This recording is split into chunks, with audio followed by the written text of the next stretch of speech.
The Court of Appeal on Monday dismissed the case application of Assin North MP Georgia Chikwesin and the MP for Jomoro, Dorcas Afo-Tofe. The two embattled MPs have been fighting their dual citizenship cases after they won their parliamentary elections in the 2020 elections. In each of the cases, the applicants are challenging their qualifications to contest the 2020 elections, with both basing the applications on Article 94(2), which spells out the qualifications of an MP. In the case of the Assin North MP, his appeal was for a stay of proceedings after the trial judge, Justice Kwesi Boakye, dismissed earlier appeal for stay of proceedings. Unfortunately for him, the appeals court he turned to also dismissed the application. Counsel for the petitioner raised a preliminary objection to the motion for stay of proceedings on the grounds that the Court of Appeal lacked jurisdiction to grant motions for stay of proceedings since CI 132 has revoked Rules 27A and 28 of CI 19, which were the rules upon which the Court of Appeal could grant an application for stay of proceedings. Counsel for the Assin North MP, Justin Teriwaja, argued the Court of Appeal's power to stay proceedings doesn't mean that it can no longer grant application for stay of proceedings. He further submitted that it only means that the court's power to grant application for stay of proceedings is now based only on the inherent jurisdiction of the Court of Appeal. The panel of 3 judges unanimously dismissed the application of the applicants for stay of proceedings. The judges then advised the Assin North MP to test the law at the Supreme Court in respect of his contention that despite the revocation of the rules, the Court of Appeal still has inherent jurisdiction to grant motions for stay of proceedings. The MP for Jomoro, on the other hand, had also filed an application to stay execution of the High Court's order on her to produce document evidence on the renunciation of her alleged Ivorian citizenship. Lawyer for the Jomoro MP, Godwin Eduji Tamaklo, says his client, the MP for Jomoro, has never pleaded any such document, so the High Court erred in ordering the MP to produce a document which the MP never pleaded. The Court of Appeal subsequently dismissed the appeal, directing the applicant to apply to the Electoral Commission of Ghana for a copy of the statutory declaration she attached to her document when she filed her nomination to contest the election.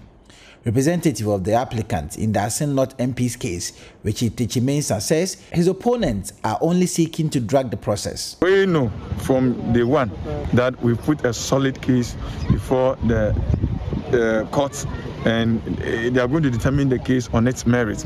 But from day one, the MP for Assin North and his lawyers have been employing delay tactics. So even when they know that the application is not granted in law, they will still embark on it just to delay the case.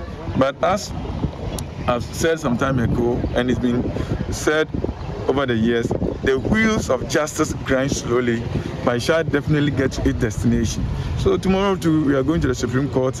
They filed an application there for certiorari and interpretation, and that one to appear before the Supreme Court tomorrow.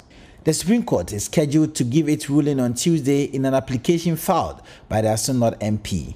The MP invoked the supervisory jurisdiction of the Supreme Court on the interpretation of Article 94(2)A and to quash the orders of the trial court judge because, according to the MP, the judge did not allow oral submissions in the case before him. Meanwhile, the High Court in Cape Coast has slated Wednesday, 28 July, for the judgment in the Assin North MP's case. For JoyNews, Richard Kwejenyakon, Cape Coast. Let's get an update on this case because lawyers of the Member of Parliament for Assin North, Georgia Chikwesin, have withdrawn an application to invoke the supervisory jurisdiction of the Supreme Court for the court to interpret certain constitutional provisions. The MP's lawyer, Justin Teriwaja, had tried without success to get the Cape Coast High Court hearing the election petition involving his client to refer Article 94, Clause 2A of the 1992 Constitution to the Supreme Court for interpretation. My colleague Kweku Asante, who's been monitoring this for us, joins me now with updates. Kweku, what happened in court today? When the case was called, the 5-member panel, presided over by Justice Apple, impressed upon Justice Justin Teriwaja, who is the lawyer for the MP, to withdraw the specific application that he was making before the court. This was because, according to the court, the situation had not matured enough for the Supreme Court to interpret the provisions Although some of the justices of the Supreme Court were hearing the issue, actually agreed that there may be certain issues that may have to come to the Supreme Court. They say that what the lawyers for the MP should have done was to have officially and formally notified the High Court judge in Cape Coast for the Cape Coast judge to refer this specific provision to the Supreme Court. And if the judge refused, then it would have come to the Supreme Court.